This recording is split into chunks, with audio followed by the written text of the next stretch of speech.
On one of our videos, I was asked, can you show us a video of how to find Peroneus Tertius? Of course I can, so I've done one for you.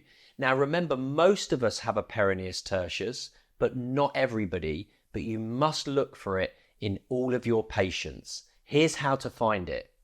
Now we're going to show you how to find Peroneus Tertius. So the first thing is to find your tibialis anterior. You've got to prove to yourself you're in the right point. That's tibialis anterior. Place the probe on. You can see that tibialis anterior tendon there. As we move laterally, I'm pretty sure that is going to be extensor hallucis longus. It's even got the dorsalis pedis underneath it. But just get your patient to wiggle their big toe, and there we go. There's the muscle belly of EHL. Now, we need to look for extensor digitorum. Now, here is extensor digitorum, and it looks like there's a little tendon more laterally to it. Now, that could be one of the slips of extensor digitorum, or it could be Peroneus Tertius. You won't find it in everybody.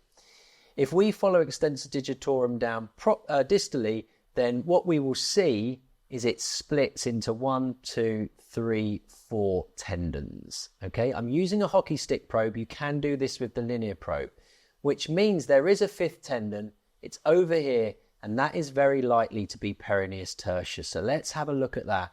We pop it into the middle of the screen, and we're going to follow it down. It's obviously very small. It's only a few millimeters. So I'll keep it in the middle and I'll follow it down. Did you find that video useful? If you did, don't worry. We've got loads more videos for you.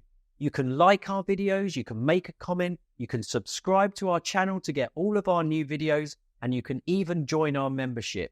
Good luck scanning.